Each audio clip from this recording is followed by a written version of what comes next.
Good evening, everybody, and welcome to another episode of Universe Mode, picking up exactly where we left off last time. The build to Backlash has begun. Some superstars have already punched their ticket to Puerto Rico, with some incredible matches already lined up for that show, such as the World Heavyweight Championship match between Jey Uso and Cody Rhodes, among others.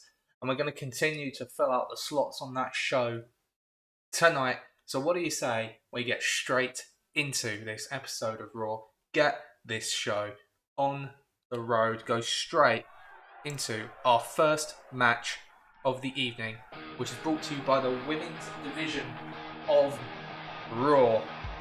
And out first, it is the number one contender for the Women's World Championship after she won the Battle Royal last week.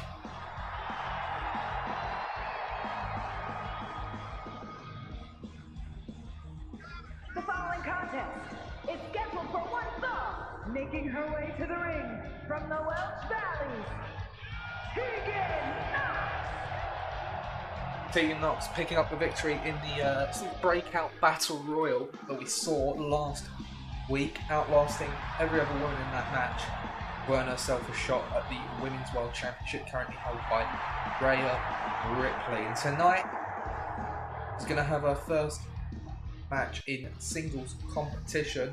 Obviously the Battle Royal last week, that's very different to a one-on-one match, and she wants to make sure she is ready to go when she takes on the champion. And taking her on in this match is a woman who is making her first appearance of the season and will be looking to make an instant impact, be the way to put it.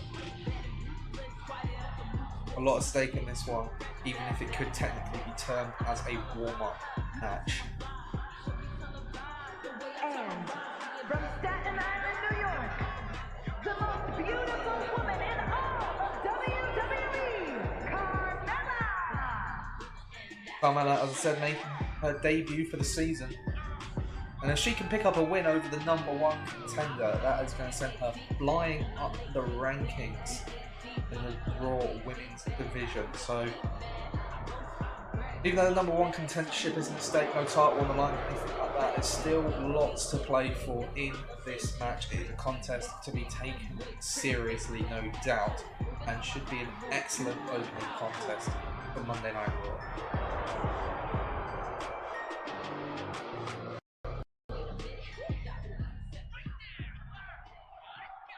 Let's get the contest in this one underway. The lockup. Carmella going to win the opening exchange to take control of the match.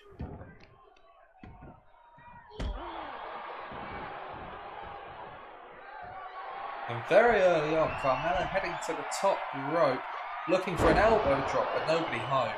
And this is a chance for Tegan Knox to take control of the match, which she looks to do with a neck breaker. Well executed. Carmella going to fight out of that follow-up maneuver. Moves out of the way of that kick. Neither woman able to just really take control of the contest in the early goings. As an enziguri, Carmella drops Tegan Knox, if only for a moment. Irish whip now. Rebounds off the ropes. Ducks under. Looking for some... I don't know what maneuver she was looking for there, but it's not going to work. Tegan Knox able to fight her way out of that. Moves out of the way there, looking for a super kick. Carmella avoids it. And a big roundhouse kick drops Carmella into the cover. First cover of the contest for Tegan Knox. Just barely doesn't get the 2 count. But certainly nowhere near ending this contest yet.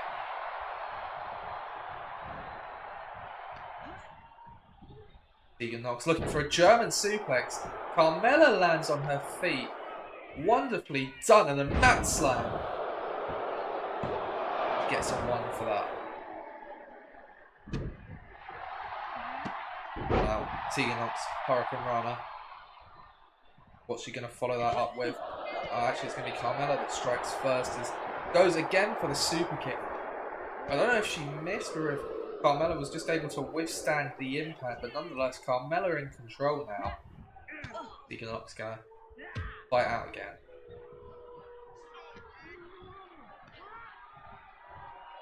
A fall away slam. Looked like she was going for the cover, but she's decided that it was not going to be sufficient.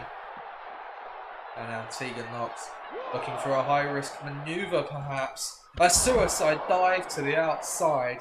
And Tegan Nox is pretty pumped up in this contest. Now going to send Carmella back into the ring. Follows her in.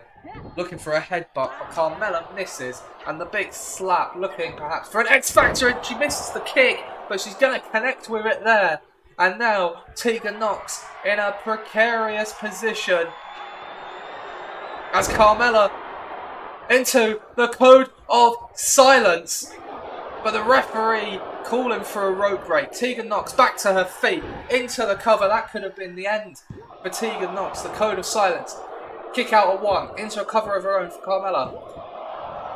Gets a 1, and now Tegan Nox is going to be the one to reverse it into a backslide. A cover again, 1, and the kick out. Again, Nox missing the headbutt. The referee, I don't know, the referee's decided to take a nap on the rope. I'm not sure why.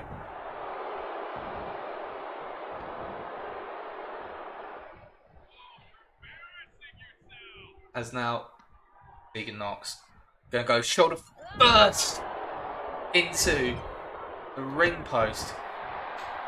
But she's only going to stay down for a moment. And finally connects with the headbutt.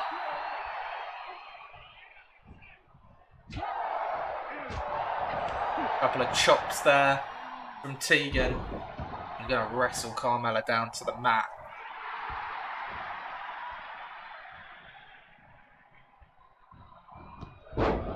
Tegan Nox. A couple of clotheslines there. Taking down the Princess of Staten Island.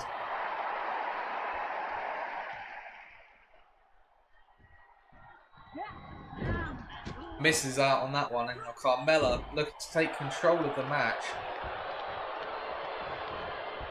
Drop kick to the back.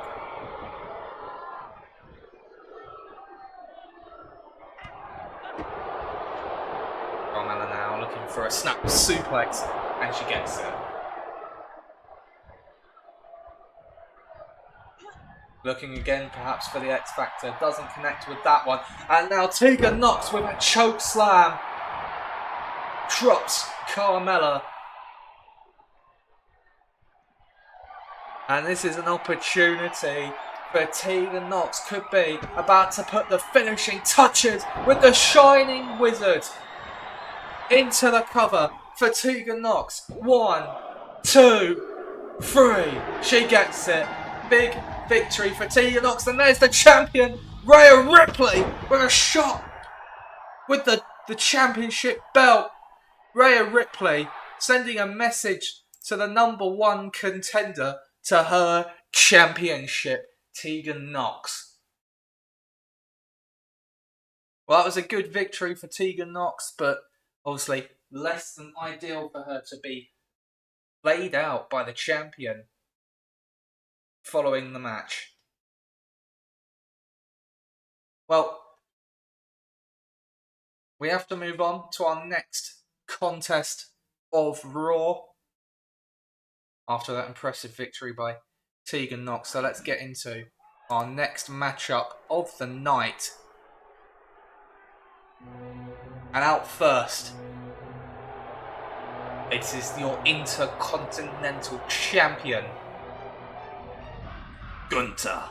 The following contest is scheduled for one fall, making his way to the ring, representing Imperium from Vienna, Austria, weighing in at 297 pounds, the WWE Intercontinental Champion, Gunther! So Gunther competing for the first time since winning the championship back at Night of Champions. Confronted William Regal upon the latter's return to Raw last week.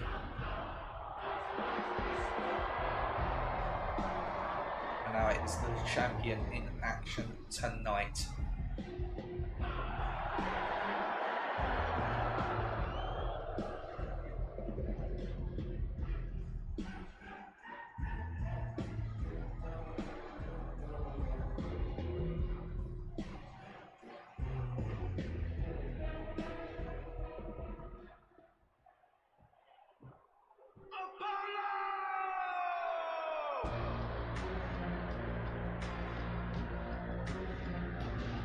And another first appearance of the series, this time for Apollo Crews.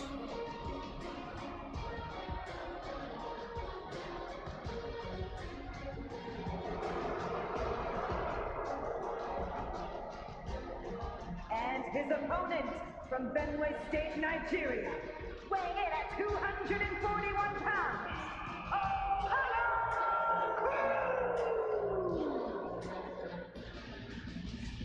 Well, Apollo has an opportunity here against the Intercontinental Champion tonight. A non-title match, but of course winning against the champion, that's going to propel you right to the very top of the rankings. Surely puts you in line for a championship opportunity later down the line.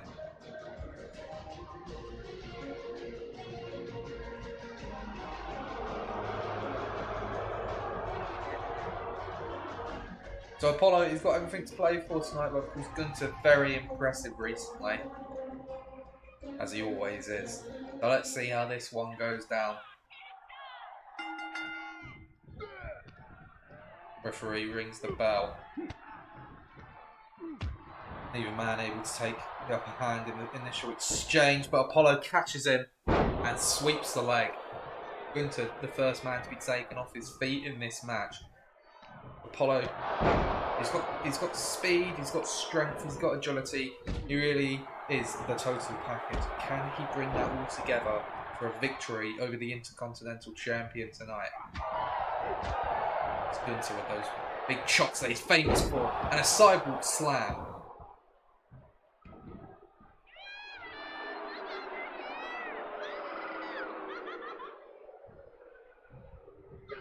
Gunther with a big chop, dropping Apollo Crews there, and a rake of the eyes. Referee can't see it.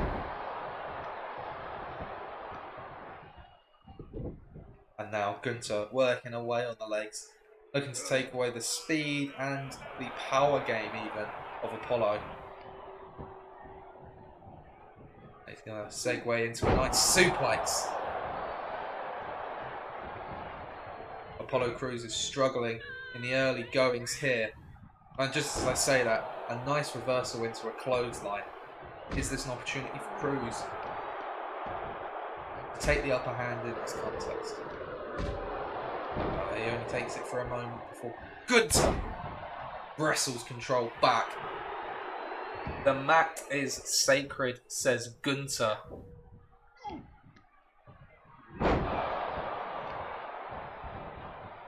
He's looking to make an example of Apollo Crews tonight, stomping at the hand, just meticulously working away at every body part, but he misses the knee drop this time. And again, Apollo has now the back and forth between these two.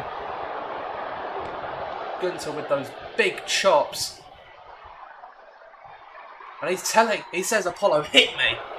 Hit me! And he does, and a back and forth again.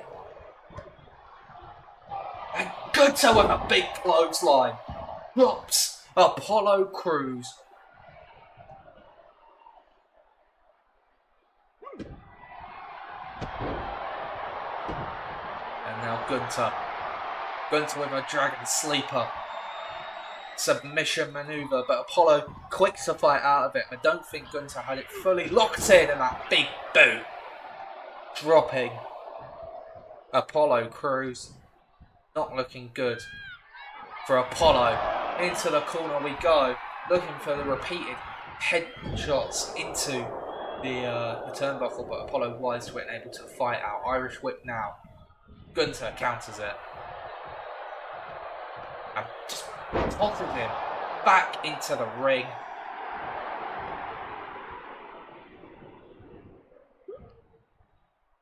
And a big clothesline again from Gunther, dropping his opponent. But now we know what Gunther is looking for here. He's looking for the patented powerbomb. But he's not satisfied with that. He wants another one. A second powerbomb to Apollo Crews. Surely that's going to be enough in this contest. Cover 2, 3. Routine victory in the end for the Intercontinental Champion Gunther. And there's William Regal. And he's applauding Gunther. He's impressed with what he's seen from the Intercontinental Champion tonight. Interesting developments between these two. I want to see how that develops.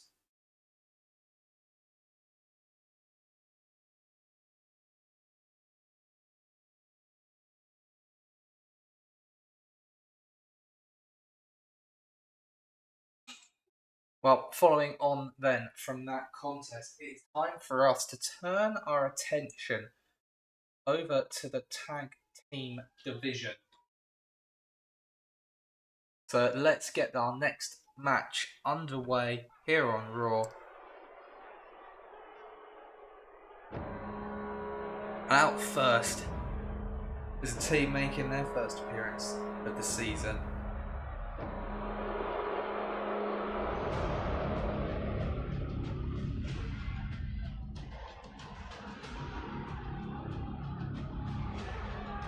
A team that definitely have their eyes on the Judgment Day and those Raw Tag Team Championships. He's a tag match set for one fall. On the way to the ring, accompanied by Valhalla, at a combined weight of 552 pounds, Ivar and Eric, the Viking Raiders! Viking Raiders, an opportunity to show everyone what they can do tonight, accompanied to the ring by Valhalla. No doubt looking to put on a dominant display in this match.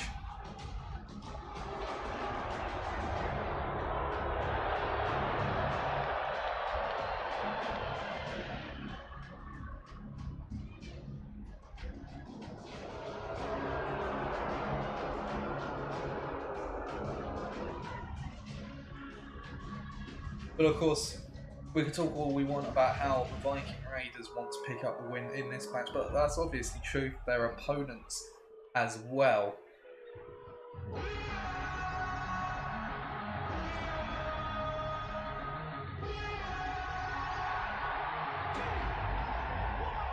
It's DIY.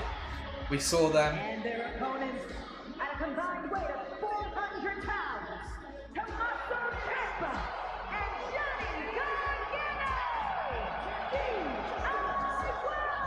Of course, these two competed in the qualifiers for Night of Champions on a losing effort against the Judgment Day, but they were attacked prior to the match beginning. So they'll be looking for a little bit of revenge if they can get themselves an opportunity and the Raw Tag Team Championships. But if they want to get there, they're going to have to start picking up wins, and tonight is going to be the perfect opportunity to do just that. It's going to be the Viking Raiders versus DIY in the tag team division. So let's get this contest underway. Hey, Gudgeon. Tommaso Ciampa and Ivar are going to be starting things off for their respective teams in this match. We get this underway. Big strikes from Tommaso Ciampa. Don't even take Ivar down. And a single clothesline from Ivar is enough to drop the Blackheart, and a big DDT as well. Ciampa and Gargano definitely do not have the size advantage in this contest. You see there, those strikes from Ciampa just not taking Ivar down. Ivar able to take Ciampa down almost at will. And that's what we're going to need there from Ciampa. He's going to need to out-wrestle his opponent, because he's definitely not going to win the strikes. He's not going to win the strength game. Quick tags are going to be essential for DIY, as you see there. The tag to Johnny Gargano. A super kick. Doesn't even drop him. And a second one. And a third super kick. But the fourth one gets caught. Hey, Lily. Now Valhalla removing the turnbuckle pad in the Viking Raiders corner. Johnny Gargano going to have to be careful with that.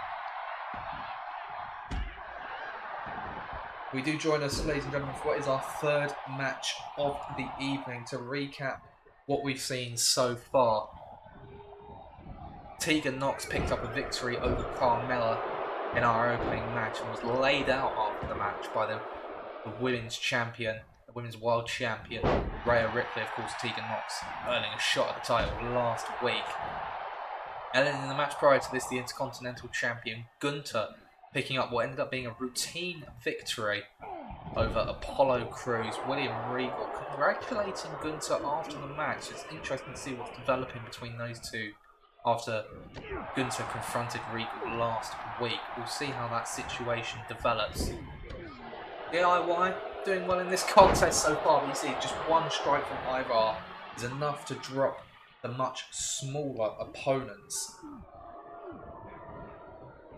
Referee has replaced the turnbuckle pad in the corner there.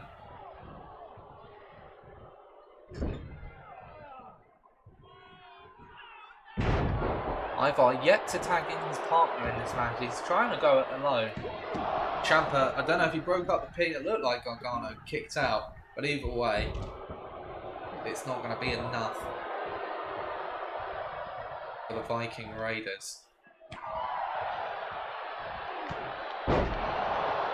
Gargano is in trouble in this match, and he senses the danger as he rolls out of the ring. Ivar, though, following him as Eric and Ciampa brawling over by the entrance ramp. Ivar sees this, going to help out his tag team partner.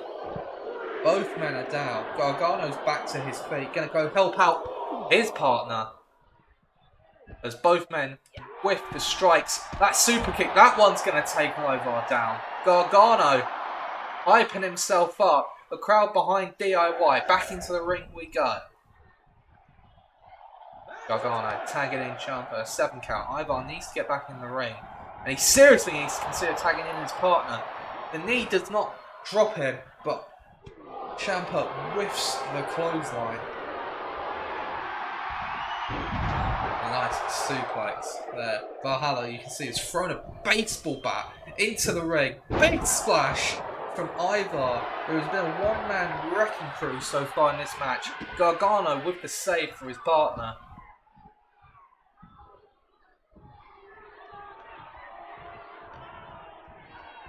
And now Ivar.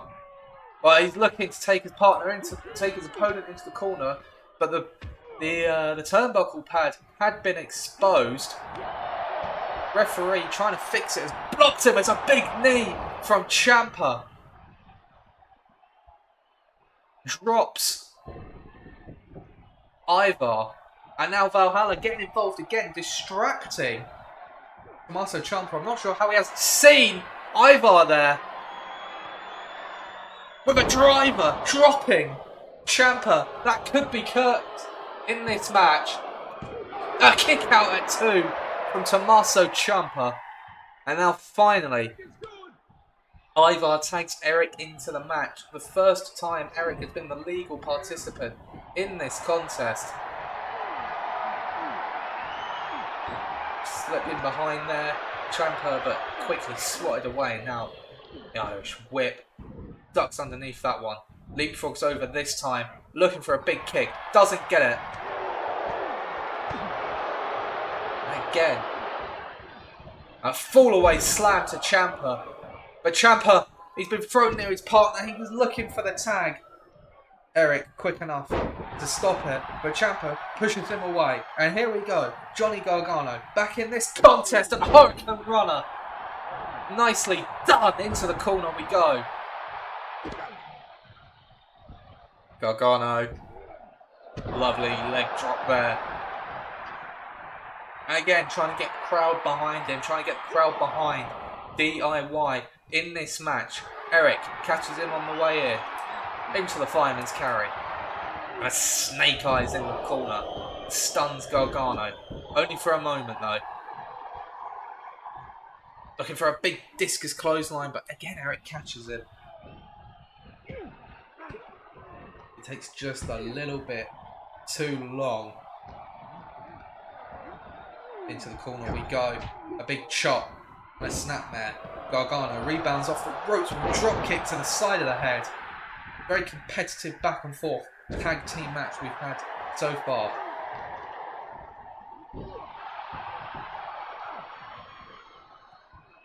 And now Gargano sizing up his opponent with a super kick.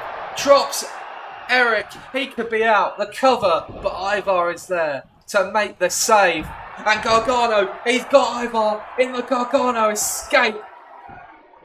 Not going to hold on to it though. Just enough for Ciampa to get involved. And now Valhalla getting involved as well. All hell is broken loose in this match.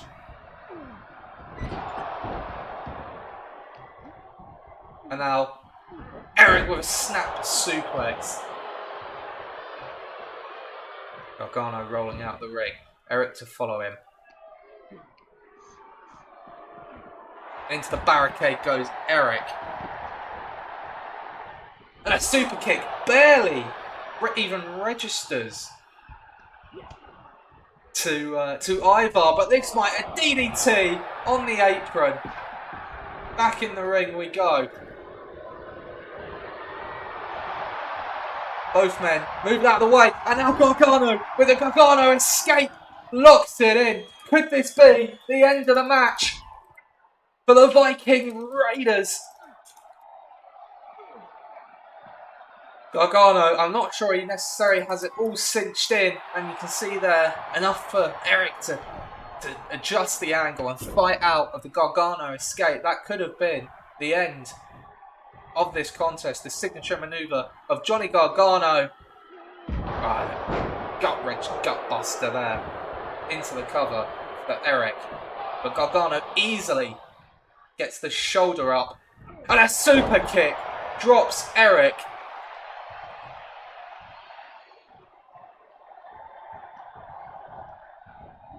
Into the corner we go. Eric fights out. A fall away slam. And now Eric looking for the tag to bring Ivar back into this match. Gargano back to his feet.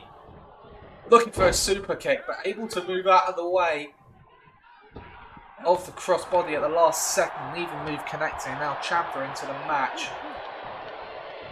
Ivar and Ciampa. And again, the referee getting in the way of the Viking Raiders. This is, you have to say, this is poor from the official.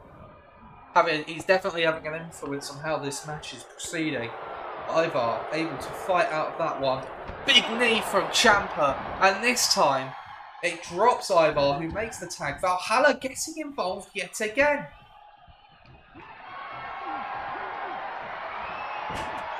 Out of that one for Ciampa. Into the cover, the roll-up. I don't know why Ivar didn't get involved, but Johnny Gargano makes sure he doesn't have an opportunity to do so again. Big knee. Drops Eric.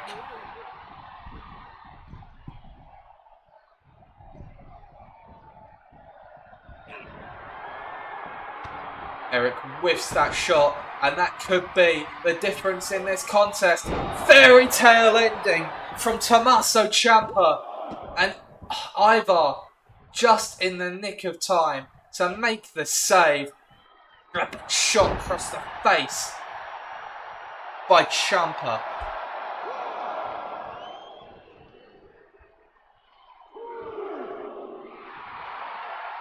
Ciampa, he'll take on all comers. He will take on anyone who will fight him, to be honest. He's not afraid of anyone. There's a big neck breaker there.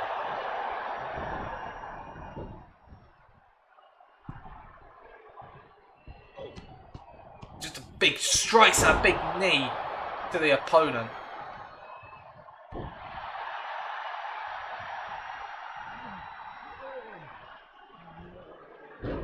Tossed away there by Ivar, really. But he's made to pay for that one. And now Ciampa sizing up Eric with a big sliding knee. Might have knocked him out with that shot. Into the cover for Ciampa. 2, 3. DIY with a hard-fought victory in this tag match.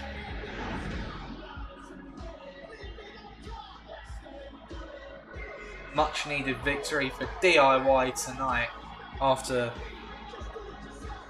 their first performance back in the very first episode, and they will definitely be looking for revenge against the Judgment Day.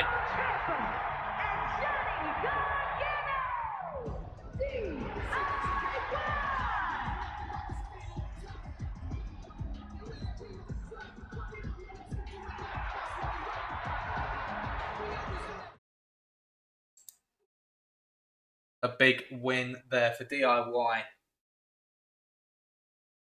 And that will surely have an impact on the rankings in the tag team division. Well, ladies and gentlemen, I'm just getting some breaking news from our general manager, Stone Cold Steve Austin. He is telling me that after his match earlier tonight, Gunther approached him and he has requested to face William Regal for the Intercontinental Championship. And Steve Austin, he's going to book that match for Backlash. So it is confirmed now. William Regal challenges Gunther for the Intercontinental Championship in Puerto Rico at Backlash. Huge championship match just confirmed there by the general manager. But we have to keep moving on Raw, heading into our next match.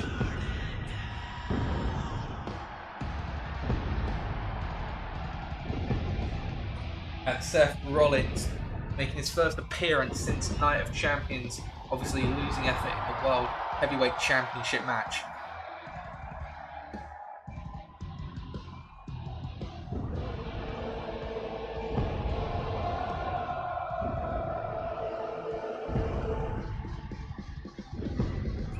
The following contest is scheduled for one fall. Making his way to the ring from Davenport, Iowa, weighing in at 217 pounds, Seth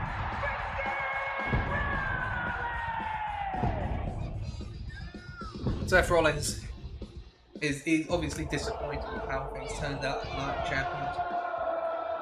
But he's back in action tonight in singles competition. And of course he's going to be looking for a win to get his momentum back on track. And I'm sure he still has his eyes set on the World Heavyweight Championship and the champion, which for now is Cody Rhodes. But as we mentioned earlier on, it was determined last week that Jey Uso is the #1 contender to the World Heavyweight Championship, and that match will be happening at Backlash.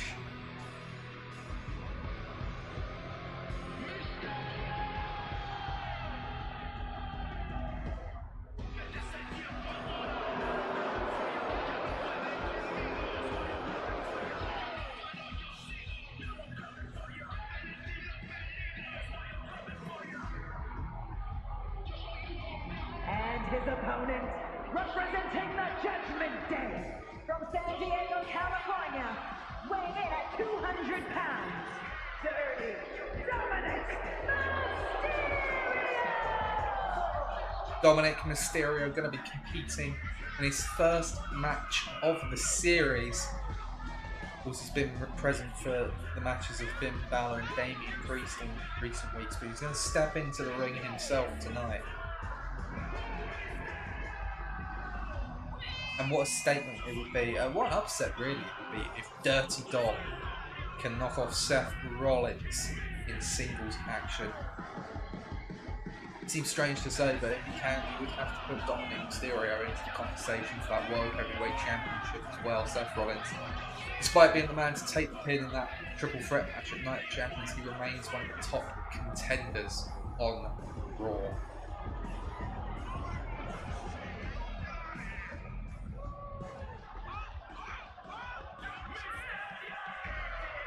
Dominic Mysterio, probably one of the least popular people on the planet at this point. The fans, they cannot stand. You can hear it there. They cannot stand everything that Dominic has done, the way he betrayed his father, join up with the Judgment Day. I mean, the blood between those two has gotten so bad that they've had to be separated between brands. As we get this contest underway, Seth Rollins takes on Dominic Mysterio. Dominic waiting for an opportunity to completely miss that attack, and Rollins, the veteran that he is, going to strike as the fans still singing along to Seth Rollins' music. And a schoolboy into a super kick. Rollins taking the early advantage in the matchup.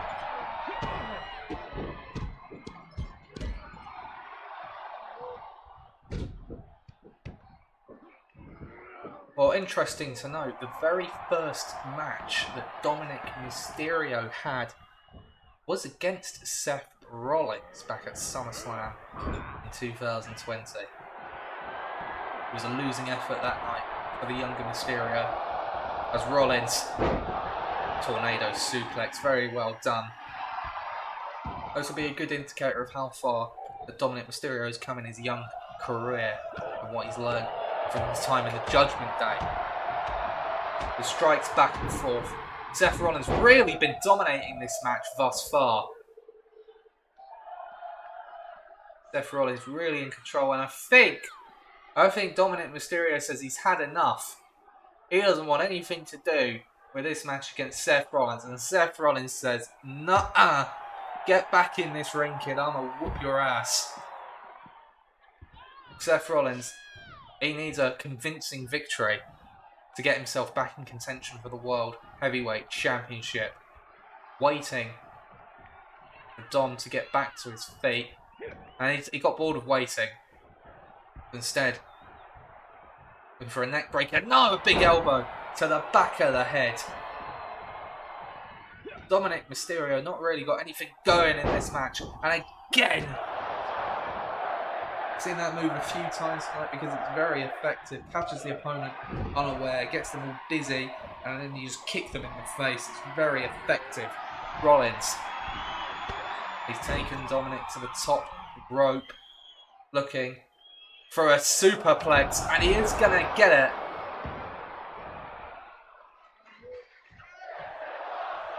The fans firmly behind Seth Rollins in this contest, and a big forearm to drop Dominic. A knee as well. This has been plain sailing for Seth Rollins so far in this contest. Oh, but he's going to miss the springboard moonsault, and this is a chance for Dominic Mysterio to get himself back into the match, working around the legs of Seth Rollins, trying to take away that high offense, that high flying, explosive offense of Rollins into the cover. He's literally hit one move in this match, Dominic. I don't really know why he thought he was going to get anything out of that. I'm surprised he even got a 1, to be honest, and that's more like it from Dominic, showing the aggression he needs, but Seth Rollins, he's too smart. He saw that one coming, and now Dominic Mysterio finds himself in a precarious position. Rollins perhaps looking for the buckle bomb. But Mysterio fights out of it only for a moment. A super kick, dropping Dominic to the outside, over the top. Goes Seth Rollins, and I don't know what happened to his leg there. It got caught on the barricade a little bit. Luckily, didn't look like it got distorted as bad as it did for Kofi Kingston a couple of weeks ago. Into the barricade goes Dominic, and again, Seth Rollins. Oh no. On the outside, Rollins with the stomp to Dominic Mysterio. Dom might be knocked out cold after that one. And Rollins makes the cover after the stomp on the outside of the ring. Comfortable victory for Seth Rollins tonight.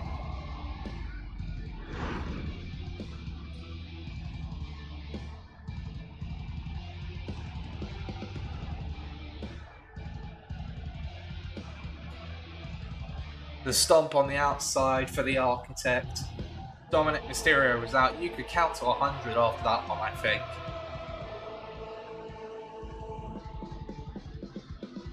The 1, the 2, and the 3. Seth Rollins back to winning ways.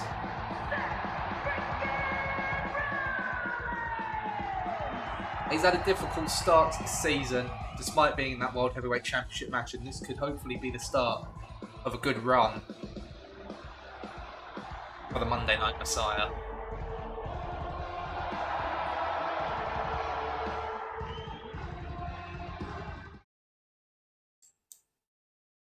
Big win for Seth Rollins tonight.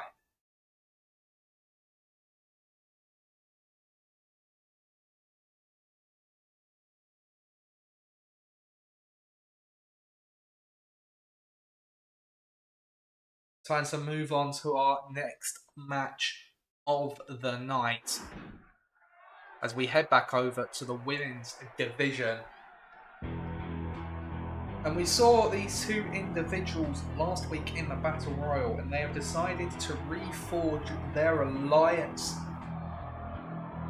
It's Toxic Attraction. Jacy Jayne and Gigi Dolan teaming up again for the first time in quite some time. And immediately they are going to be looking like strong contenders. It's scheduled for one fall, making her way to the ring, accompanied by Jacy Jayne, representing Toxic Attraction from Atlanta, Georgia, Gigi Dolan.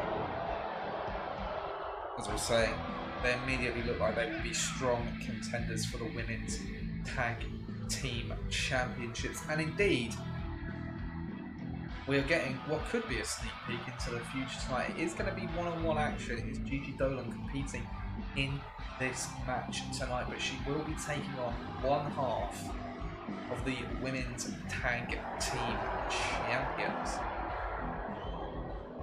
Of course, singles action does not directly impact the tag division or tag rankings, but would no doubt be great for Toxic Attraction on their first night back together to, I guess, get into the heads of the current champions if they can do so. 5, 4, 3, 2. Kate Carter and Katana Chance then upset perhaps all the odds to capture the tag titles and night champions. From the Philippines, one half of the women's tag team champions, Kayden Carter. There's going to be Kayden Carter competing in this contest tonight.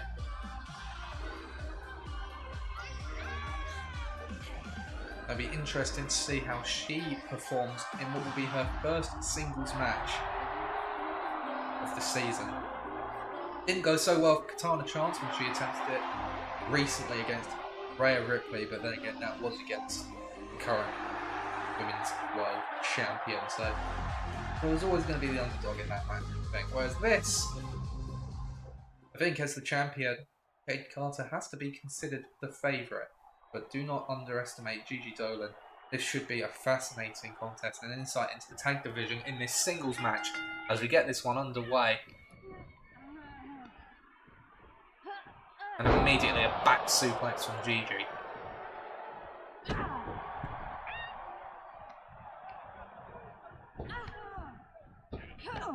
Some strikes to the back of Carter, looking for the leg sweep, but she's able to move out of the way and a big boot to the face.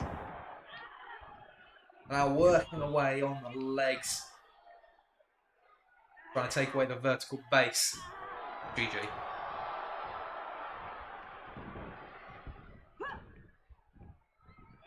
See Jacy Jayne in the corner there, hasn't even taken off her hat sunglasses. A roundhouse kick from Gigi, drops the champion, doesn't bother to go to the cover or even to follow up. She takes a little too long posturing as Kayden Carter into an octopus stretch looking for the early submission. Gigi able to sort of out-wrestle her there to get out of that manoeuvre. A big leg sweep to the champion. Carter fights out of that predicament. And a big forearm. back and forth consistently between Gigi and Kaden in this contest so far. Neither woman really able to get a foothold in this match. As Gigi with a big clothesline drops Kaden there. Gigi now heading to the top rope. And decides better of it. Instead, looking for a big strike and a big boot to drop Kaden Carter. The cover now. One. Only a one there. As JC Jane has thrown a chair into the ring. And the referee looks to be... He thought about removing it and then decided that actually he did not want to. And now he's going to pick it up again. Referee, I'm not sure what he's really doing here. Gigi was able to take control of the match even for just a moment.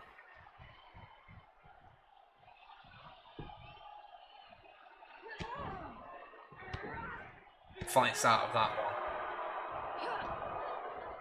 Misses the strike though, and Kaden Carter now trying to take a grasp on this match. We're going to use the ropes to her advantage. An underhanded manoeuvre here from Kaden Carter. We don't see her doing that too often. The big strike will take Gigi down into the cover. Only gets a one. There's JC Jane fiddling about with the turnbuckle over there. How many times have we seen this? As now, Gigi Dolan with an octopus stretch of her own. And again, Kaden Carter equally able to fight out of it, almost in the exact same way. You would have thought Gigi would be able to see that coming, as the turnbuckle has worked against Toxic Attraction here.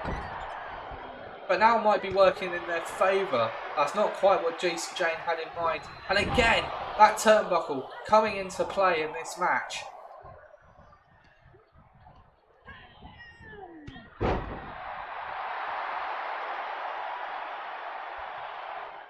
Well, that's not quite what Toxic Attraction had in mind when they brought that plan into play.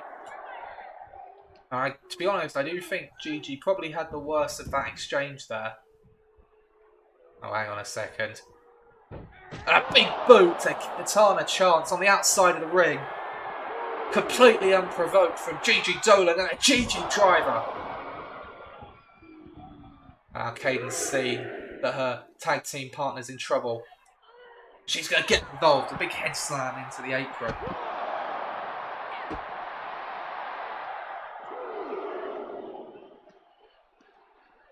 Back into the ring we go. Oh, yes, we do. Look like we might not be quite heading into the ring as Gigi, with a big forearm, dropping Kaden Carter.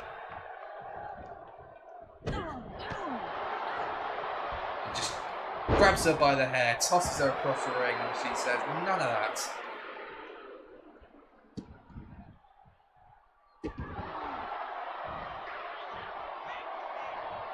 And Gigi. Couple of clotheslines, ducks underneath, and a super kick! Dropping one half the women's tag team champions. Gigi seems to be plotting her next move. Instead, is giving Kaden enough time to fight out of that predicament. Gets out of that though, and the drop of the knee.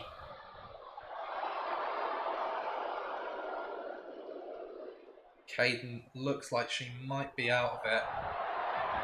And a big leg sweep into a modified version of the octopus stretch. Again, could this be the end for Kaden Carter with the submission locked in? She's trying to fight out of it. She gets the pressure off the neck and is able to fight out of the octopus stretch for a second time. The resiliency of Kaden Carter is on display here. As now looking to drop her onto the rope. Now Kaden taking a minute to observe. Maybe to plot her next manoeuvre. She heads to the top rope. Could be an all or nothing manoeuvre here. Gigi taking her time, getting back to her feet, moves out of the way. Roundhouse kick doesn't connect properly. The super kick does. And another one. And sweeps the leg. Oh, Gigi looking to strike again on Katana. She was able to move out of the way of that one, but not this.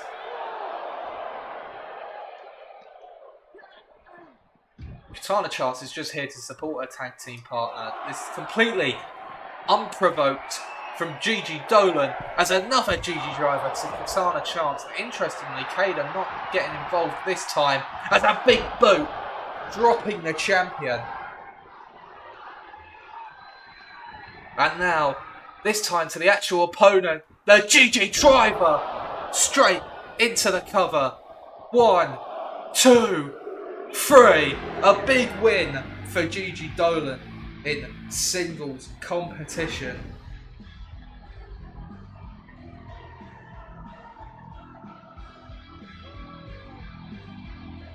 And I do think Toxic Attraction are going to be a team to watch out for in the coming weeks and months.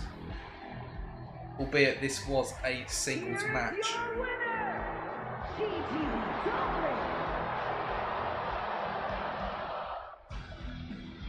Some momentum there being built for Toxic Attraction.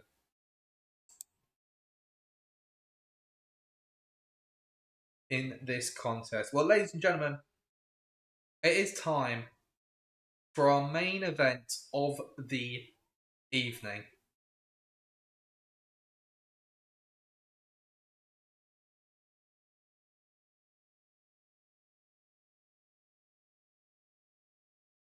So let's get this one underway.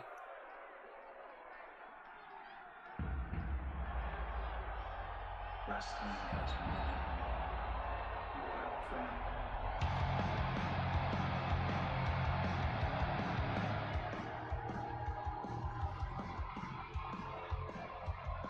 And it is time, for the first time since winning the championship, the World Heavyweight Champion is in action.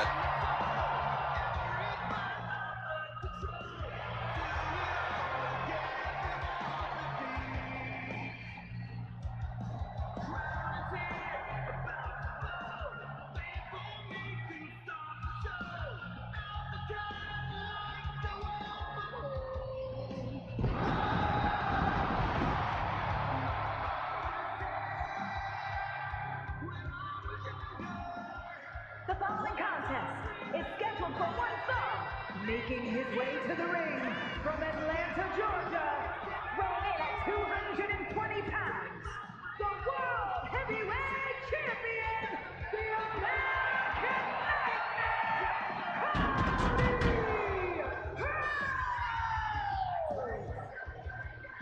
The World Heavyweight Championship looks like it was made for Cody Rhodes.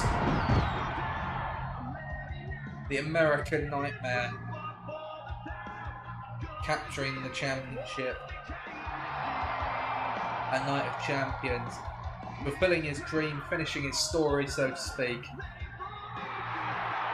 And it could indeed be a nightmare for the rest of the division. You expect Cody to fight tooth and nail to hold on to that championship now that he has it. He knows he will be defending against Jey Uso at Backlash.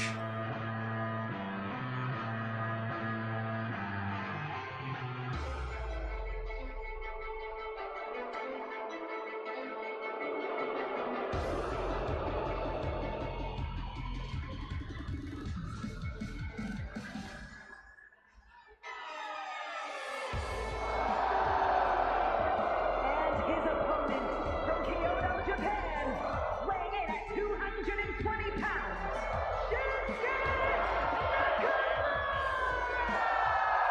An opponent not to be trifled with. Shinsuke Nakamura, one of the most dangerous men on the roster. That excellent striking game that he possesses, strong style as it's called.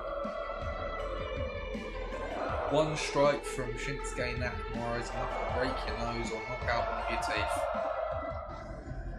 Although Cody Rhodes knows he has his title defense coming out of Backlash,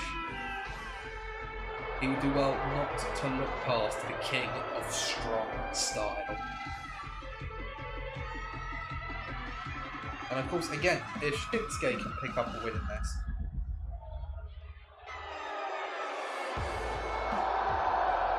puts him right into title contention.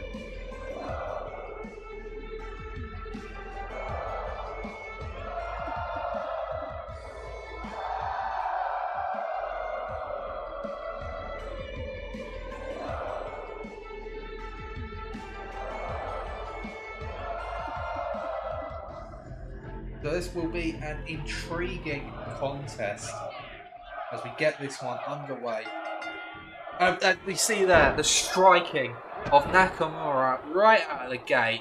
Big knee to the stomach, winding Cody Rhodes and immediately putting the World Heavyweight Champion on the back foot. Although he's fought out of that predicament nicely. Big chop and another. Cody with a nice kick, throwing off Nakamura, takes him down.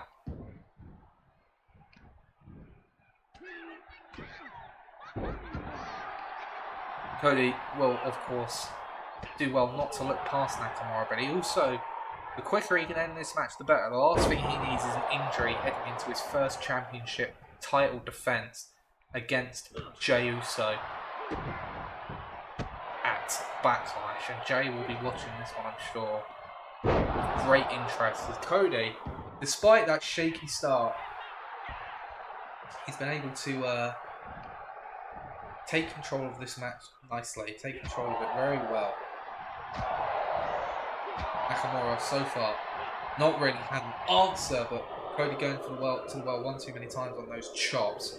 And now Nakamura, a chop of his own, and working away at the leg of Cody. And now into a cross arm breaker.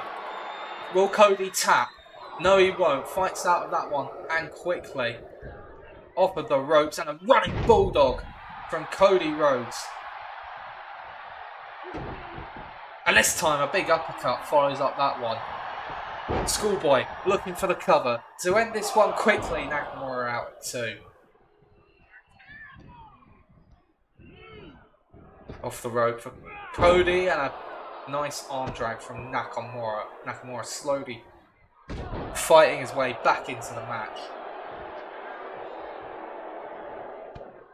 Nakamura looking for that inverted slam, dropping Cody, and that is often a precursor for the Kinshasa. The cover on this occasion only gets the one. Cody easily able to fight out of that one, and Nakamura not letting Cody get away there.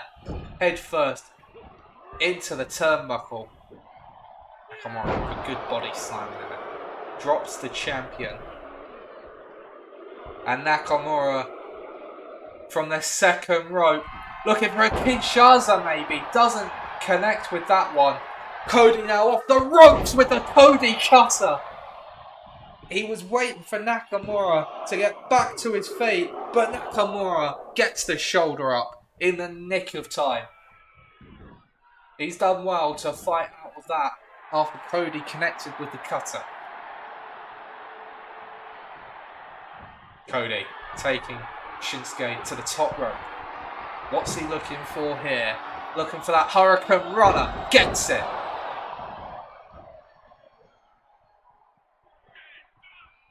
Cody decides against whatever he was going for there. Instead, looking for that picture-perfect moonsault. And he does get it. The cover now. 1, 2, and again, Nakamura gets that shoulder up. Right in the nick of time. Nakamura fights out of that one. And a brilliant German suplex. Cody stunned. Nakamura in the ascendancy again. And a big kick drops the champion to one knee. But Cody fights out again. Back and forth between these two top competitors. Nakamura with some big kicks drops the champion. And a knee to the gut. Again, Cody could be winded off of that one.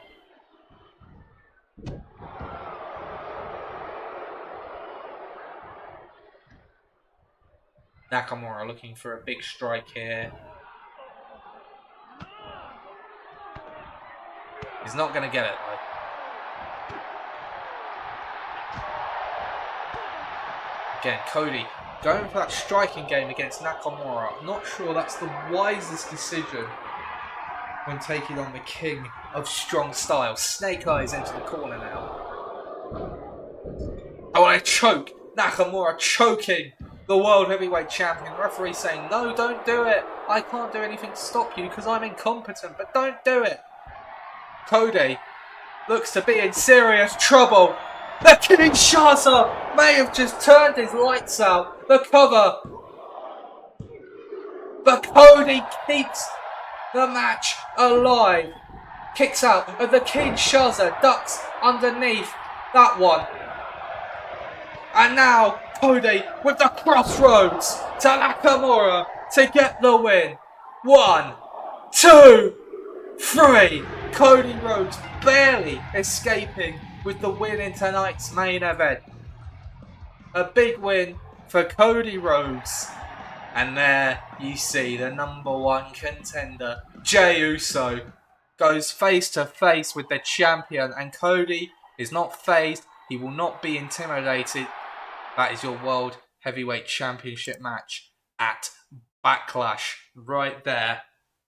I personally cannot wait for that one. Of course, Jey Uso, remember, remains the only person in the series so far to have beaten Cody Rhodes, the World Heavyweight Champion. Well, that, ladies and gentlemen, does bring an end to Raw, so we are going to go to a bit of a break now. And when we come back, it will be for SmackDown. See you guys.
Okay, I'm back, and it is time for Friday night SmackDown. Let's jump into our opening contest of the evening. Let's get this one underway.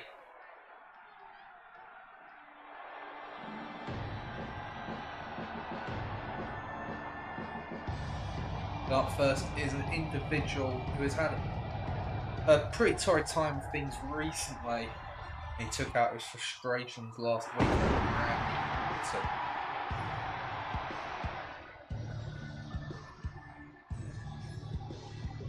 The following contest is scheduled for one fall, making his way to the ring, representing the Brawling Brutes from Dublin, Ireland, weighing in at 267 pounds, the Celtic Warrior, Sheamus, of course, losing in the first round of the WWE Universal Championship tournament to Randy Orton under dubious circumstances. It did appear to be a rope break in that match. And followed that up with a surprise loss to Grayson Waller. Sheamus is blaming his bad run of form on that match against Orton. Why he attacked him last week, we understand. Y'all know what time it is. It's the part where we crank it up. Let's crank it up. Now here we go. People over and there. his opponent's going to be R-Truth. Stand up and say what's up. What's up? What's up? Two veterans of the SmackDown roster.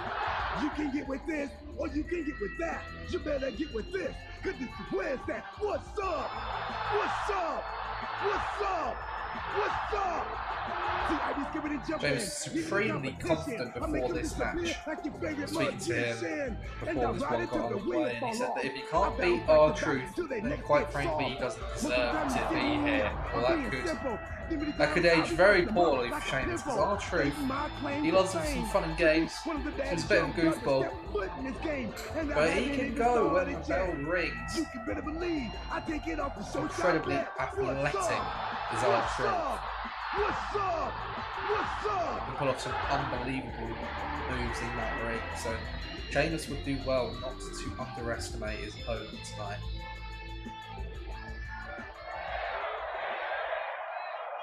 Bell rings, the match gets underway, and immediately Sheamus, a big strike.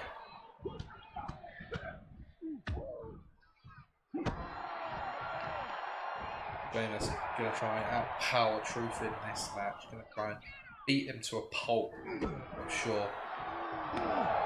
Truth, you're never really sure what Truth is going to do. Once tried to climb a ladder to win the Money in the Bank briefcase in the middle of a Royal Rumble match, so really do not know what to expect from him at any given moment as Sheamus gets out of the way of that drop kick. He misses the boot. Truth looking to capitalise with an Irish whip to the outside.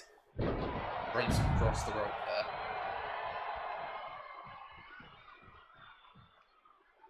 And the referee stopping Truth from following up on that. Not really sure why he felt the need, but it's given Sheamus an opportunity to take control of the contest. He saw the opening and he seized it.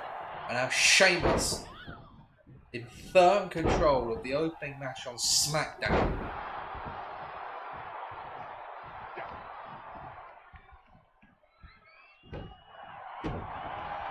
Sheamus easily in control now thanks to that referee interjection. And hang on a second! Sheamus, he's irate, look at him. But Randy Orton isn't here. And R-Truth looking to strike with an attitude adjustment. The cover! As Sheamus kicks out at 2. R-Truth says he hits the homage in honour of his childhood hero John Cena, despite the fact that R-Truth is older than John Cena. Looking for a drop kick, doesn't get it. Well, Sheamus very nearly losing the match thanks to that sort of phantom interruption by Randy Orton. The music played, but the Viper was nowhere to be seen.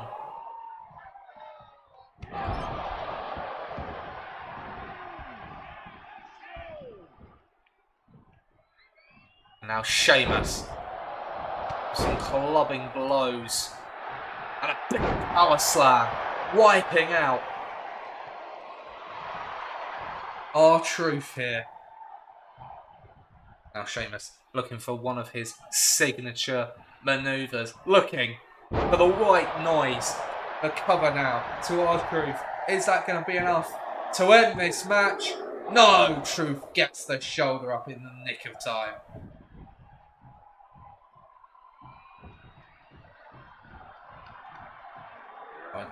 The power of Truth there to send Sheamus over the top rope. This time the referee does not get involved, but Sheamus was waiting for Truth there, looking to take advantage on the outside of the ring. Oh, and a big shot onto the ring post. Looks to have knocked R-Truth for 6. Referee telling them to get back into the ring. Sheamus is going to oblige on this occasion.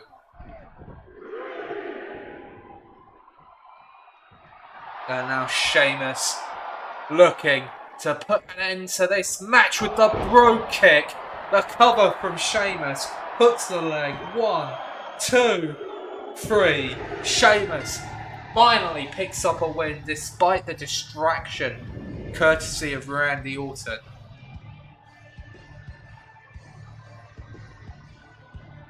A good win for Sheamus tonight, knocking off a veteran in the form of R-Truth. That bro kick is such a devastating maneuver. Here is your winner, the Celtic Warrior, Sheamus! A desperately needed win for the Celtic Warrior.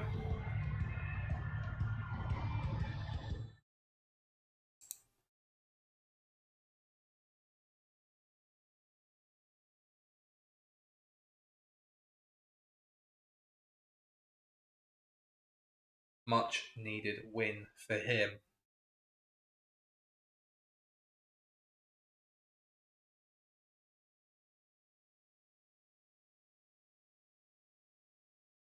It's time now to move over to the tag team division.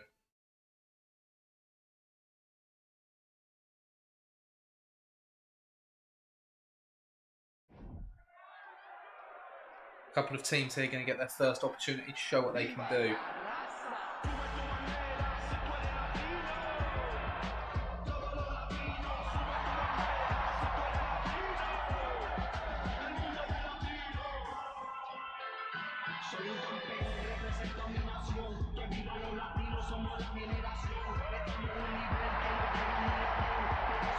The following contest is a tag team match set for one fall. On the way to the ring at a combined weight of 365 pounds, Joaquin White and Cruz del Toro, the LWO. Well, we've seen multiple members of the LWO in action in recent weeks. Of course, we've seen Rey Mysterio in action. We've also seen Zelina Vega, who got a big win last week over Bianca Belair, due in no small part to Asuka. Now it's time for Joaquin Wilde and Cruz del Toro to show what they can bring to the tag team division, making their first appearance of the season, as are their opponents. It looks like they're going to make separate entrances for this contest. They really want everyone to know their names. And their opponents, first, representing the D'Angelo family from Chicago, Illinois, weighing in at 232 pounds, Eddie and Lorenzo! So Lorenzo making his entrance here first, chanting Stacks Lorenzo, making his SmackDown debut. That is right, the tag team that we are seeing here is the D'Angelo family. Looks like Big Boss of the family has decided to take last billing in this match. Not that surprising. Indeed, let's get Lorenzo's tag team partner down to the ring. It's all about family. It's all about the And business.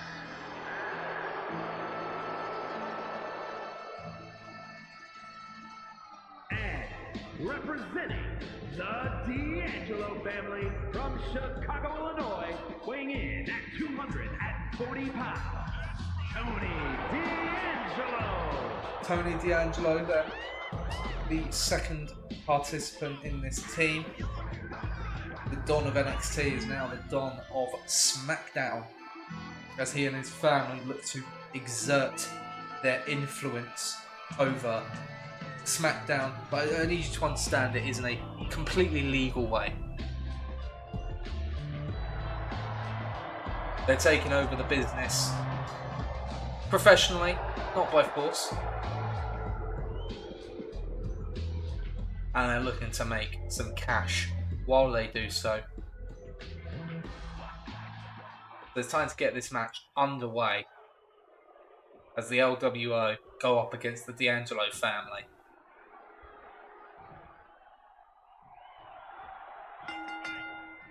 As Stacks and Del Toro are going to kick this one off for their respective teams.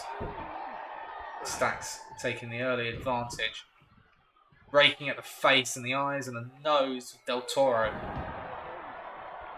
But again, completely legal means for the D'Angelo family. You know, they're not running any. It's not like they're running any shady operation or anything like that. It's a drop kick from Stacks.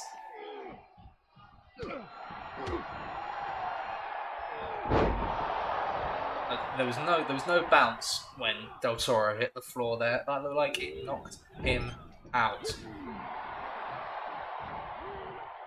Del Toro into the corner and absolutely whiffs the springboard maneuver. It's not gone well for Del Toro so far, but he does move out the way of that elbow drop.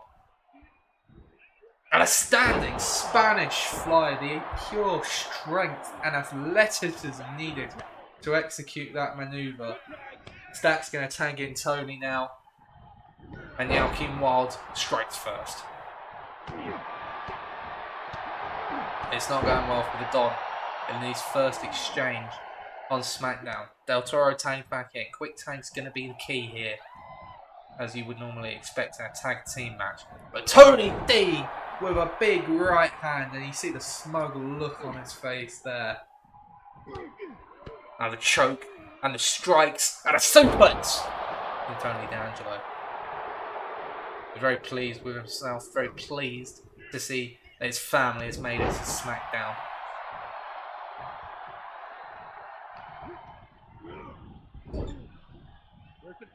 The tag made. Charles Robinson calling the tag there. As Stacks soars through the air with a big shoulder tackle.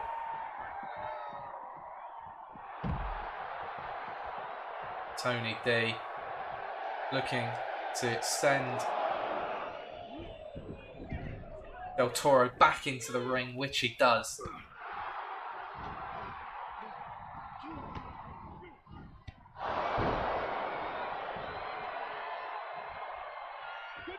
There's a tag.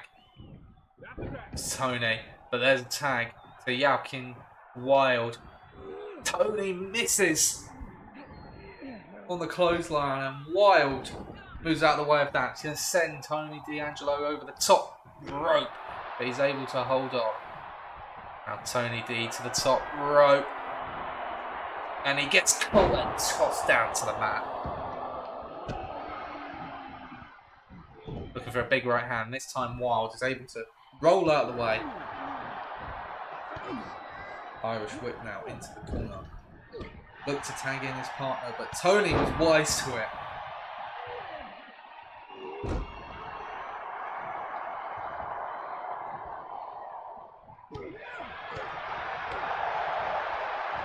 And let's explode a suplex from Tony D.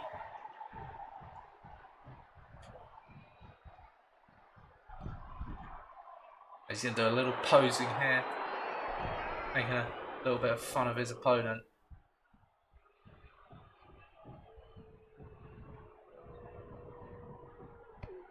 kick to the gut as well. But Joaquin Wild not going to take that lying down. He's going to fight his way back into this contest. A very even tag team match to this point. Although you'd think maybe the D'Angelo family have had slightly better of things here. Joaquin Wild up to the ropes. And a springboard arm drag. Nicely executed by Joaquin. And he's going to tag back in Cruz del Toro. Tony D has taken a bit of a nap on the ropes there. Del Toro looking to capitalise. Doesn't get anything for it though. And Tony D with a Northern Lights suplex. He's very pleased with his handiwork. He decides it's time though to hang in. Stacks, who gets caught immediately with a drop kick. A standing shooting style press as well.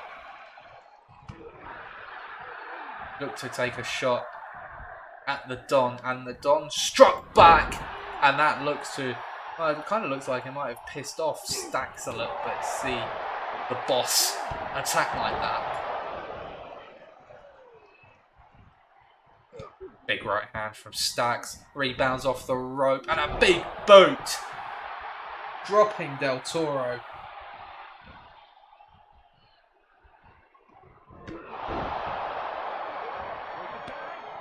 Tag back to Tony D in this contest. And now Tony D'Angelo, the Don, looking to bring an end to this contest perhaps. From behind, slams him down. The cover, Del Toro could be out. And the referee got taken out in the confusion. Although only for a moment, he's back to his feet. You saw Tony D looking around there, maybe thinking, how can I capitalise with the referee being taken out? But he didn't have an opportunity to strike. Luckily for the LWO, as this match remains alive. Tag again to Stacks there.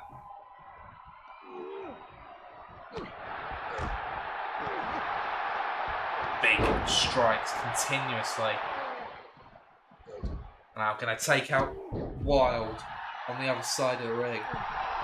The D'Angelo family standing tall at the moment in this contest, but they need to be careful they don't let their overconfidence get in the way of the victory here.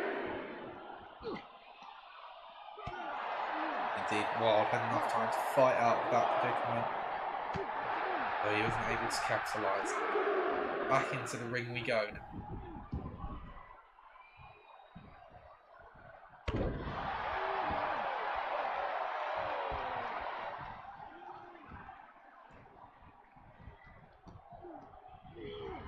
Into the corner. Del Toro fights out of that predicament. No, and a standing Spanish fly again.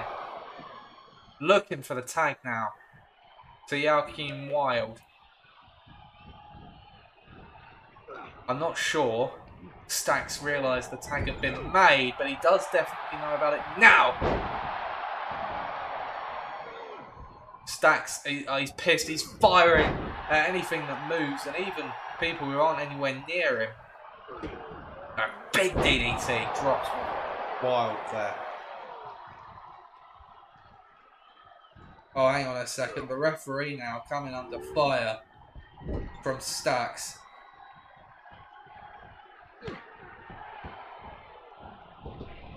And again, a big kick to the head. The referee, he's not aware of anything that's going on.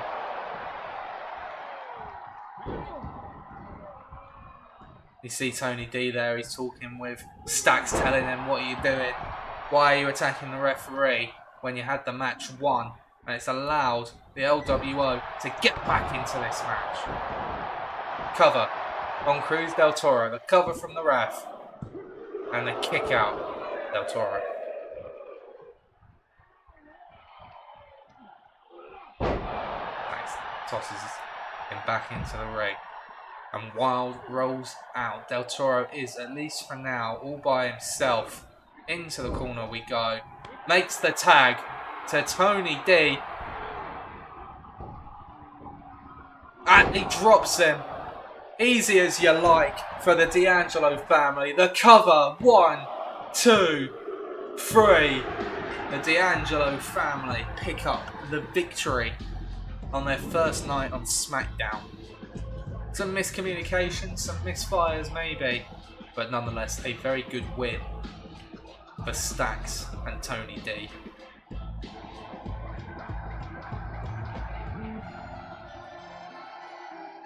Here are your winners, Tony D'Angelo and Channing Lorenzo of D'Angelo family. Big victory for those two. Surely have a bright future ahead of them.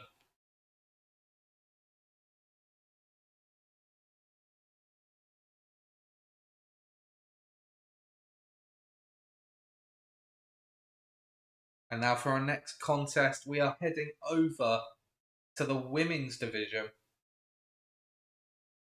And we're going to have quite the contrast here.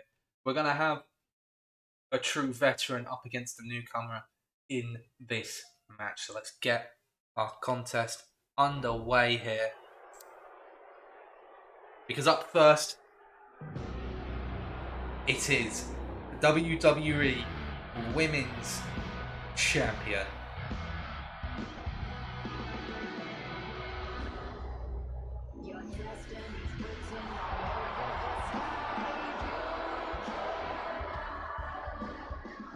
The following is scheduled for one fall, making her way to the ring from Osaka, Japan, the WWE Women's Champion,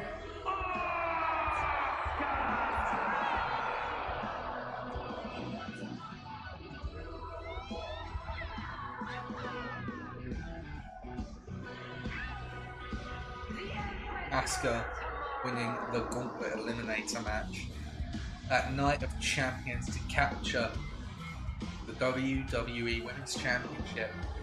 But she appears to be threatened by Bianca Belair interfering in the match last week. And we have an update from The Rock regarding this situation. The Rock feels that in defeating a top contender like Bianca Belair, Zelina Vega has earned a shot at the WWE Women's Championship against Asuka. But The Rock is not a fool.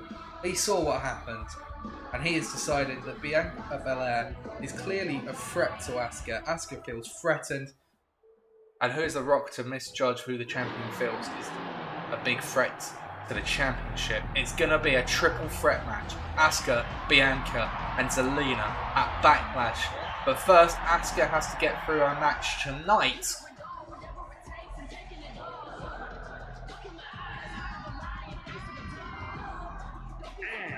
from Las Vegas, Nevada, Nikita Lyons. Nikita Lyons making her debut on SmackDown. And what an opportunity on your first night to take on the WWE Women's Champion. She will be the underdog in this match, but a brilliant opportunity if you can win, of course, you practically guarantee yourself a title match later down the line.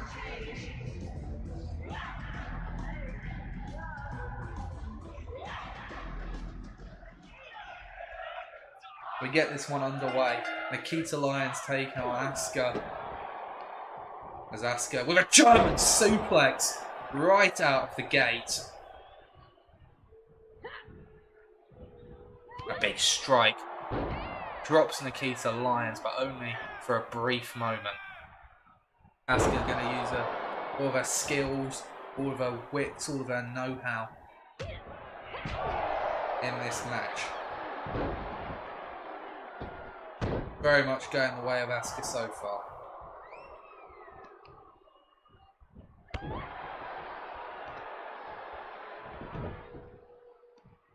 Taking control comfortably against the rookie.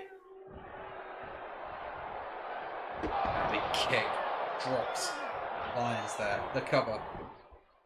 Only a 1, however.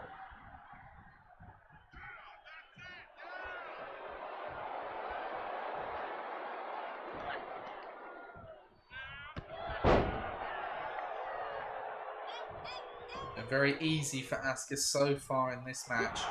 Lyons not able to take much of a foothold as Asuka goes for the octopus stretch, but Lyons gets out of it very quickly. Is this the opening that she needs? Looks to take control of the contest by sending Asuka into the corner, but Asuka easily able to get out of that predicament. A takedown.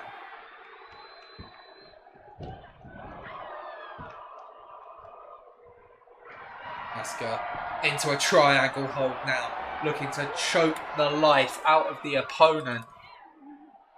Nikita Lyons needs to get out of this one quickly, which she does. She turns it into a powerbomb. And for the first time, really, Asuka is down. Although only for the briefest of moments. Lyons hoists her up into a submission of her own. Asuka needs to fight out quick, which she does. And some quick kicks. Taking her down again.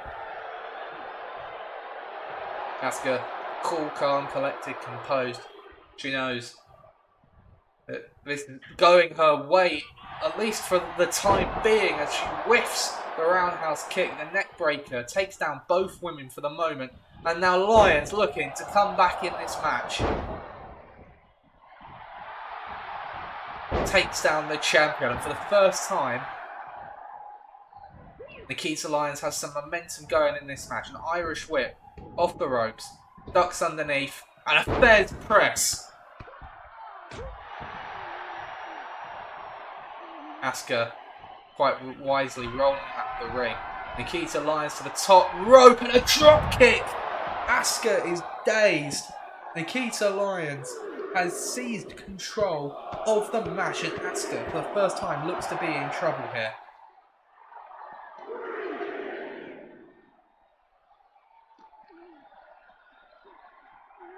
Looking for a suplex on the outside of the ring.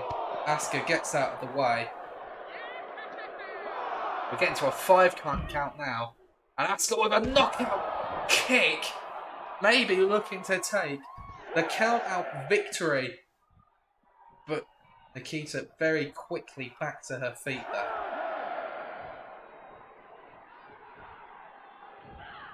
And a spinning kick. And out, it didn't take Asuka down, but that big punch did. Asuka, she's stunned by how this one is going.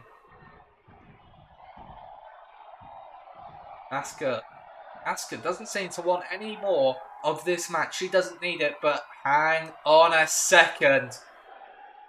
Bianca Belair going to put a stop to any plans Asuka had of running away from this match. Nikita Lyons throws Asuka back into the ring, and the champion looks concerned as a big clothesline drops her.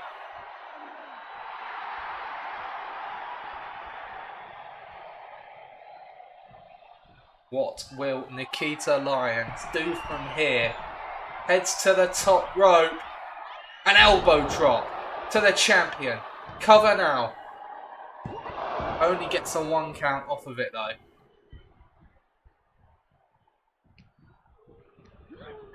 Irish whip.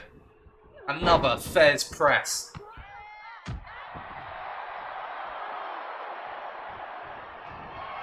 Oh, she went for a, I don't know what that was, sort of a split leg drop. But Asuka able to move out of the way of that very concerning scenario.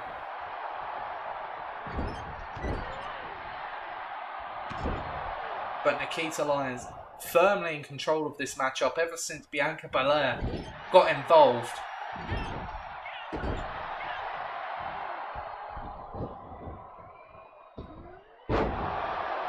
Cover again. Asuka gets out of that one though.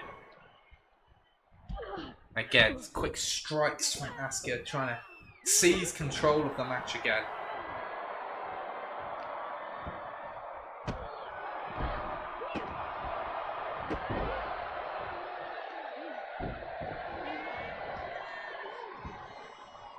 Now Asuka back in control. Quick strikes. Not giving Nikita Lyons any time to breathe.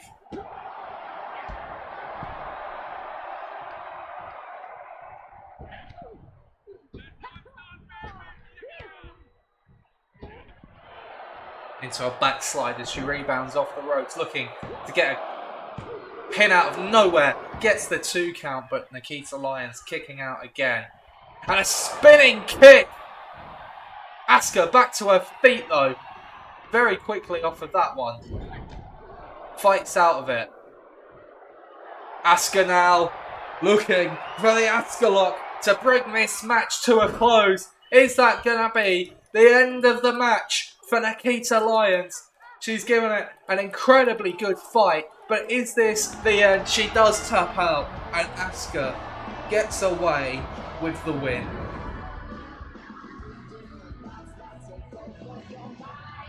An incredibly strong performance from Nikita Lyons in her debut, but it's not enough to topple the Empress of SmackDown. Here is your winner, And just to reiterate from the top of the match, at Backlash, Asuka will be defending her championship against Bianca Belair and Zelina Vega in a triple threat match.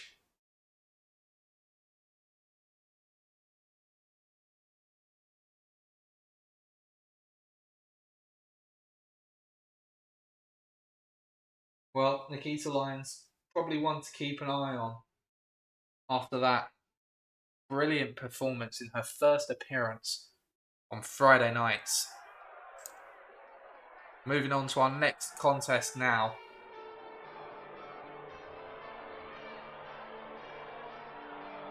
We're going to see a couple of faces who were unsuccessful in the WWE Universal Championship tournament, but nonetheless,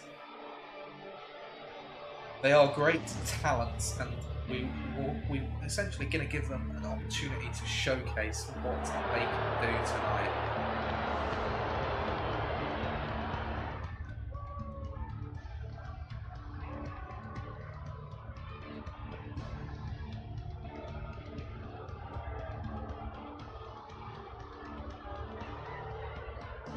Up first is Karrion Kross, who was knocked out of the tournament in the first round by the eventual winner and current WWE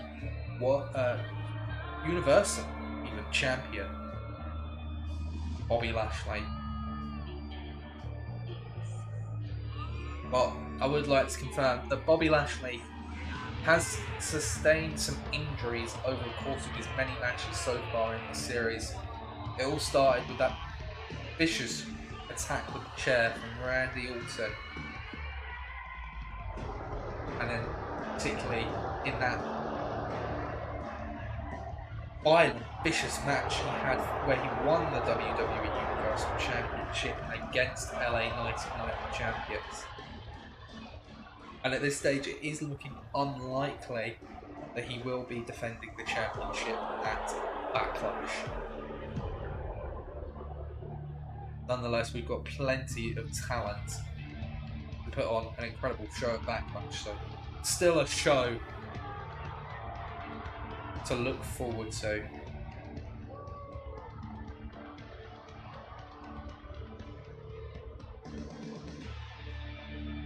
Karrion Kross prepares for his matchup tonight, where he takes on another loser from the first round of that tournament, and it is the legend Rey Mysterio.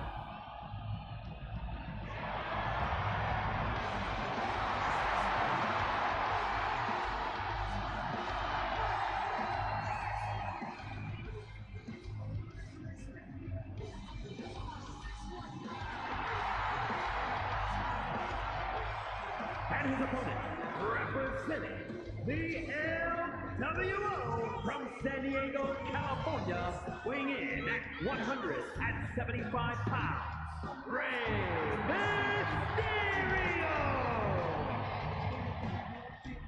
Can Rey Mysterio add one more championship to his already iconic trophy cabinet? That's exactly what he's looking to do, and he needs to start racking up some wins if he is to do that. That starts tonight by taking on Karrion Kross, who explodes out of the corner with the big knee. catching Rey Mysterio off guard and stunning him for the moment. Karrion Kross into an Achilles tendon hold, looking to get an early submission from Rey Mysterio, but Rey Mysterio will not say die as he fights out that. And Rey off of the ropes, springboard into the Bulldog. Karrion just pushing Rey Mysterio away from him there. Of course, that's the disadvantage that Rey's had to compete against his entire career. He's always been the smaller man in pretty much every contest he's ever competed in. And again, just like he always does, I'm sure he'll be able to find a way to overcome that tonight. However, to this point, Karrion Kross definitely been in control of the match. Rey Mysterio in behind. The crucifix pin only gets a 1. But a roundhouse kick is going to give Rey a chance to finally get some momentum going in the match. The wheelbarrow turns it round into a DDT. Big clothesline, barely does anything to Karrion though. He's going to drop in there. And again, now he's going for an ankle lock. An ankle lock from Karrion. Really, I don't know if he's looking for the submission or if he's just trying to do some damage to the leg of Rey. But he's dropped to the outside of the ring by Rey Mysterio. Referee getting in the way of Rey there, saving Karrion Kross. But not this time. Into a DDT on the outside of the ring. Rey Mysterio just continuing to do moves that surprise us, even this late into his career. Now heading to the top rope is Rey, and Karrion's going to catch him this time.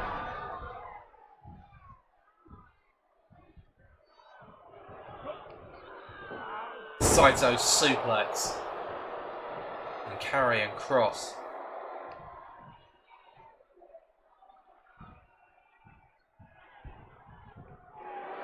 And we've been talking about the submissions. And he locks it in. The signature submission hold of Karrion Kross. Is that going to be enough to get the victory over Rey Mysterio in this one? No, Rey able to fight out.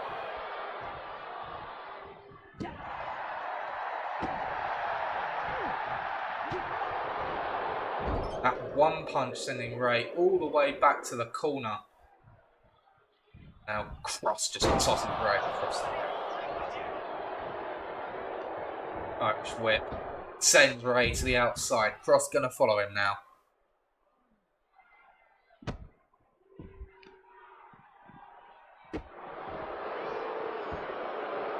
Rey is hurting on the outside of the ring. Kross mocking. I don't know if it's the fans or the ring announcer or what, but Rey sees an opening to fight out and a drop kick to the leg. Takes Kross off of his feet. Rey back into the ring now. And he's telling Kross to bring it. Bring the fight, says Rey Mysterio. Rey takes down Kross with an athletic maneuver. Drops him. And a stomp to the chest. Oh, Rey thought that Kross would perhaps be down a little bit longer there. Kross is going to intercept him. But Rey fights out again.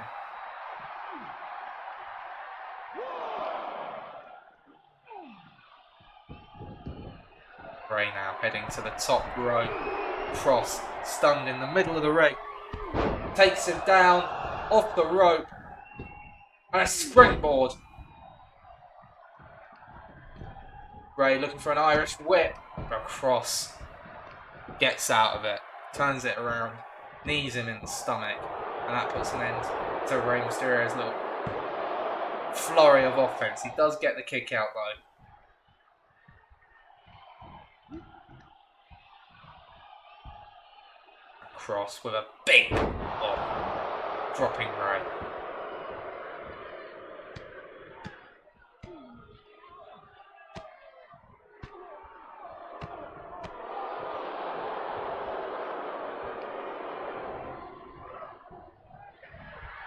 Cross looking for a kick to the gut. Ray with a big strike and a drop kick takes down Karrion Kross. And Ray to the top rope.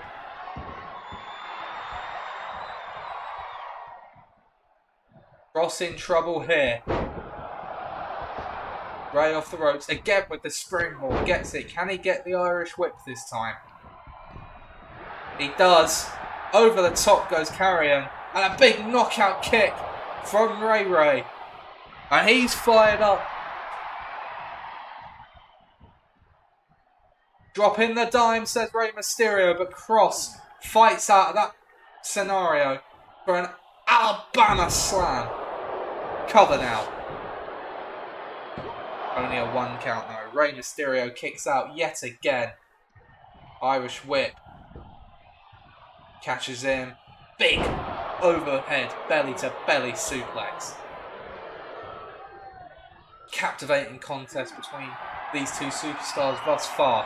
Ray fights out of that precarious position.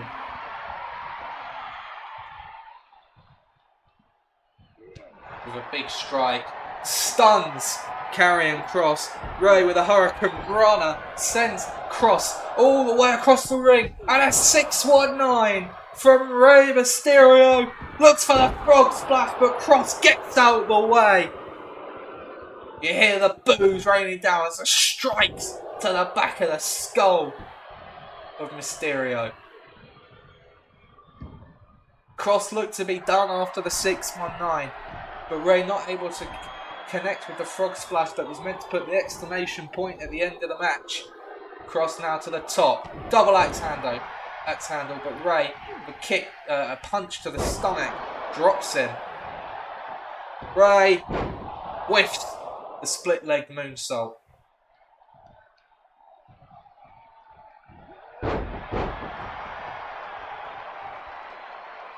Back and forth in this contest, a hard-fought match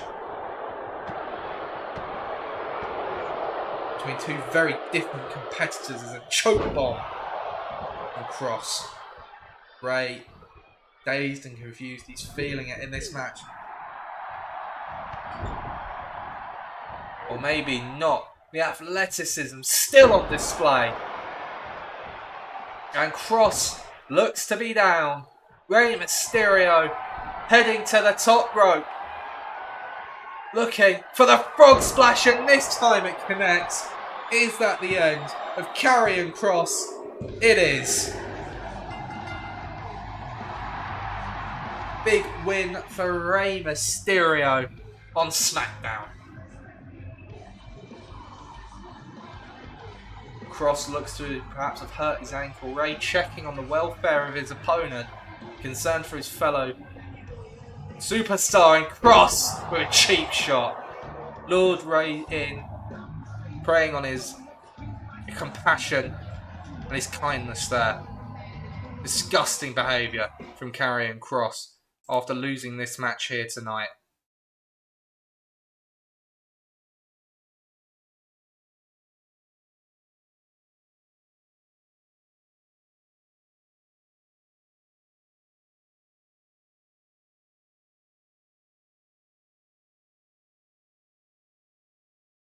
We move on to our next match of the night. Ladies and gentlemen, we saw a debut for the ages last week on SmackDown.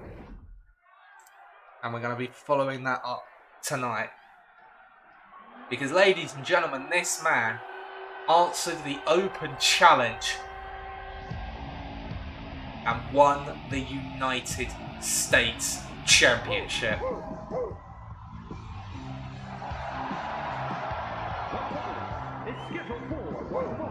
Making his way to the ring from Woodstock, Georgia, weighing in at 230 pounds, the WWE United States Champion, Bron Breakker decimated Cameron Grimes last week to capture the United States Championship. And based on that performance, it could be staying around the waist of Bron Breakker for quite some time.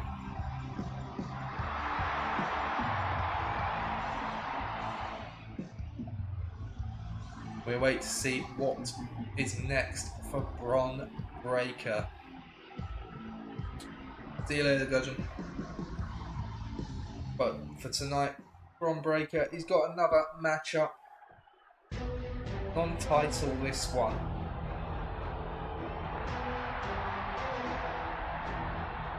Well, he's going to take on another debutant.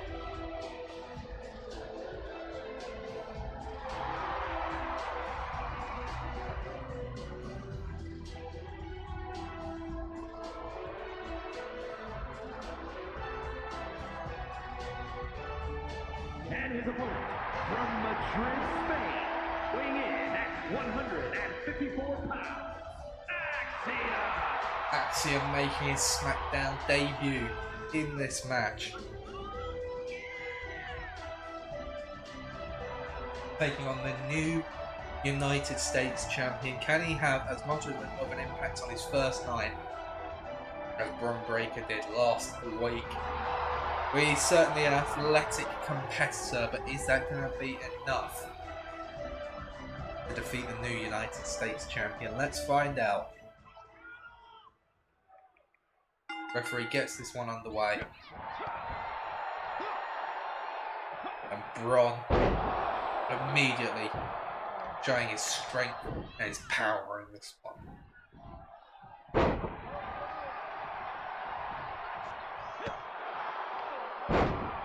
Wrestling takedown. You need to see Bron, he just gets more and more pumped up with every move that he connects with. Now you see the pure wrestling ability of Bron Breakker and the strength on display at the same time.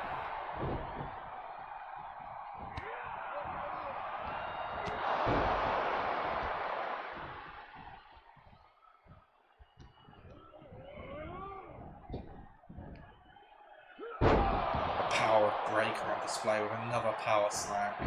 I mean, he's not just strength, as you saw, a standing moonsault from Bron Breakker. He's not just a powerhouse. Every facet of his game is well-rounded and complete.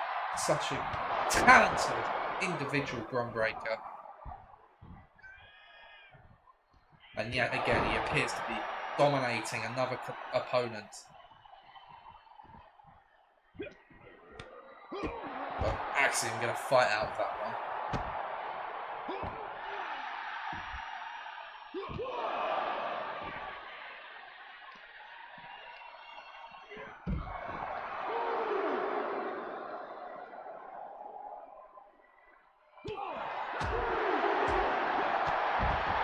Big shoulder tackle, just absolutely decimating Axiom on the outside of the ring.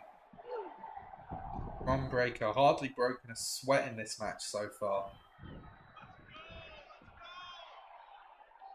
Much like we saw the carrying cross in the previous match, the unprotected strikes to the back of the head.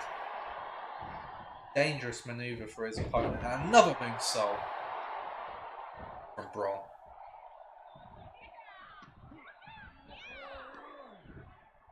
Looking for a suplex, no, a gore buster instead.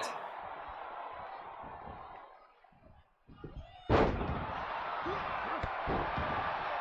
a standing shooting star presses Axiom, but Bron Breakker was wise to it. Now looking for a powerbomb.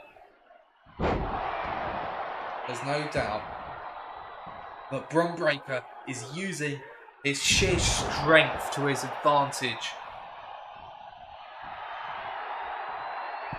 Wow. He's starting to signal again, perhaps saying that he's going to break Axiom. It's not gone well for Axiom in his debut, as Bron looking for a Hurricane Rana, but Axiom able to escape, and a frog splash off of the second rope. Interesting cover there, putting all the pressure on the leg. I'm not really sure it worked in the end, as Bron's able to kick out the one. But at the very least, Axiom has got a pinfall attempt on Bron, unlike Cameron Grimes last week.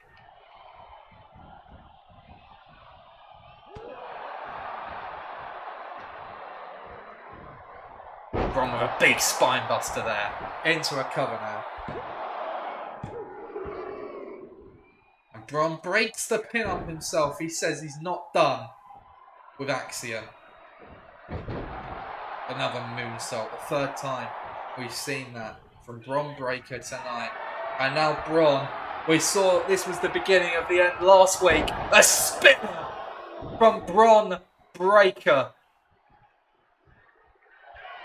Looks to break Axiom in half. As Bron now with the military press into a power slam.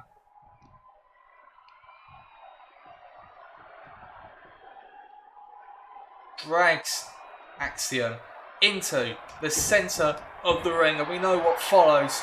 This time, facing the locker room, almost a threat to any opponent that dares to challenge him. Bron Breakker wins by submission against Axiom in quick order.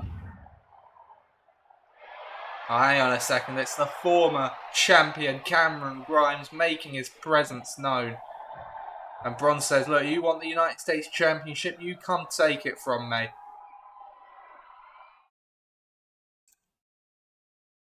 I guess that is what all you need to know. Cameron Grimes appears to be ready to use his rematch clause. Perhaps feels he got caught off guard last week and feels that this time he can defeat Bron Breakker.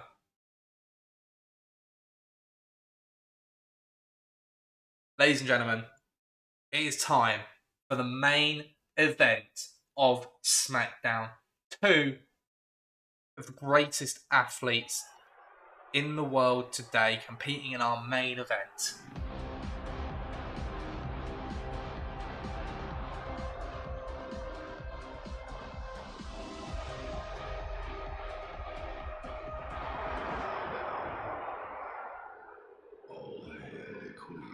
The following is scheduled for one fall, making her way to the ring from the Queen City, Charlotte Flair. Charlotte Flair was the first woman eliminated in the Gauntlet Eliminator match for the WWE Women's Championship at Night of Champions. That has to be considered an upset no matter who she was competing against, even if it was three of the very best in the industry today. This is a chance for Charlotte to get back to winning ways. She's not had a great time, I think, recently, despite being The Rock's hand-picked participant for that championship match.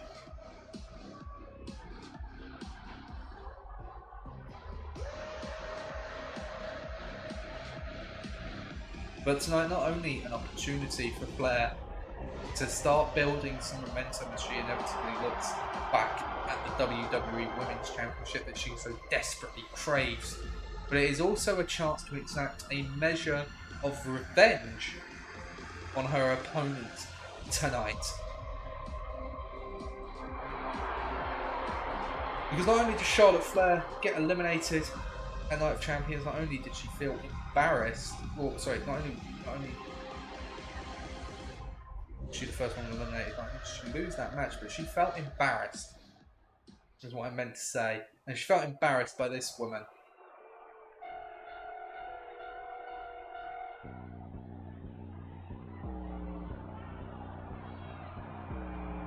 Because it was Io Sky.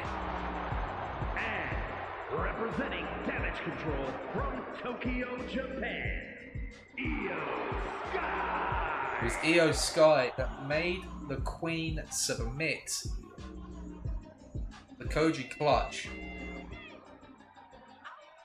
So Charlotte looking to exact a measure of revenge in this contest, but that's not going to be easy.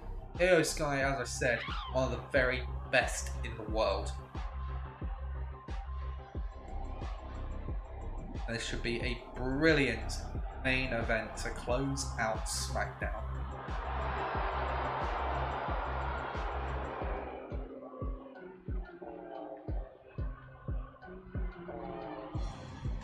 Well, this match could main event a pay-per-view, to be honest. It could main event any show on any given night. Charlotte Flair and Io Sky. Let's get this one underway.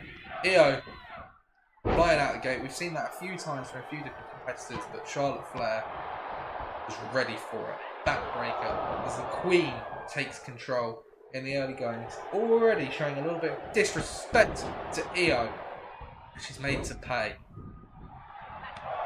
Clearly no love lost between these two. They don't like each other. I think that's fair enough to say. But there has to be some level of respect. Charlotte, one of the most successful competitors in the history of WWE. And obviously, Io Sky making Charlotte submit. Although she felt embarrassed, she has to respect the ability of her opponent.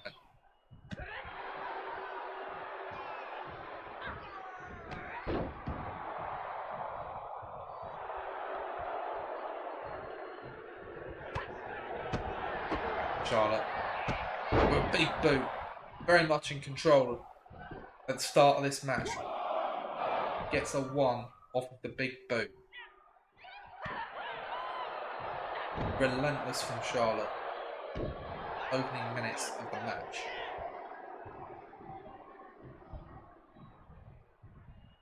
And another big boot. Io Sky in serious trouble so far in this match.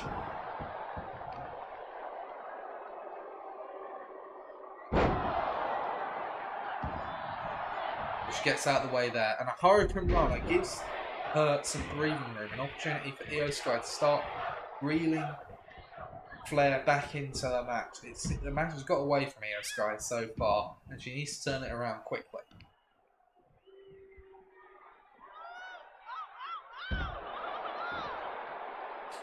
It looked to me like the leg of Charlotte Flair was rammed into the steps there. That could be a critical turning point in the match.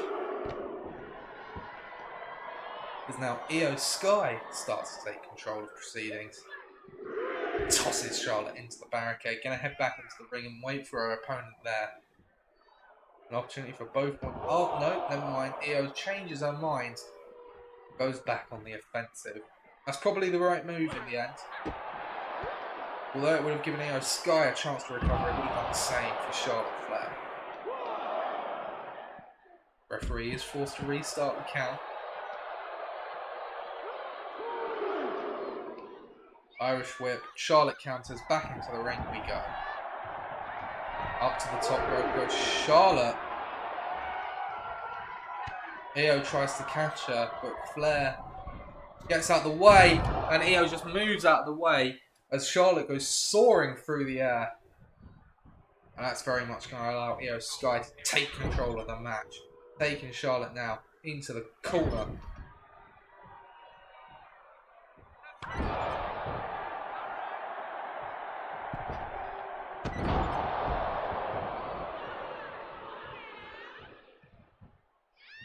Charlotte now back into the corner there. Io Sky taking Charlotte to the top rope. We have seen this before, and it does not end well for Io's opponents. Splash fly from the top rope. Charlotte writhing in agony. And Io not looking for the cover, going straight to the top rope. Looking for the moonsault. Gets it. The cover for a huge win. And Charlotte kicks out at 2. The picture perfect moonsault by Io Sky, and Charlotte kicks out at 2.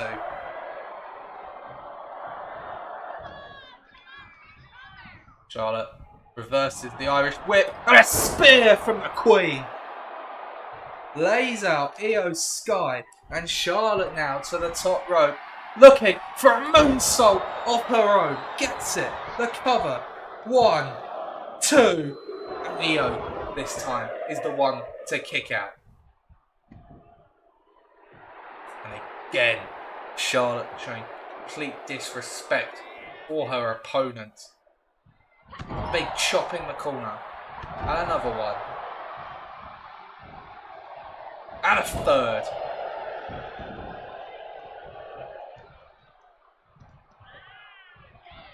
And now Charlotte working away on the legs, looking perhaps to get her opponent softened up for the figure 8. patented submission maneuver of Charlotte Flair, although she whiffs the kick there.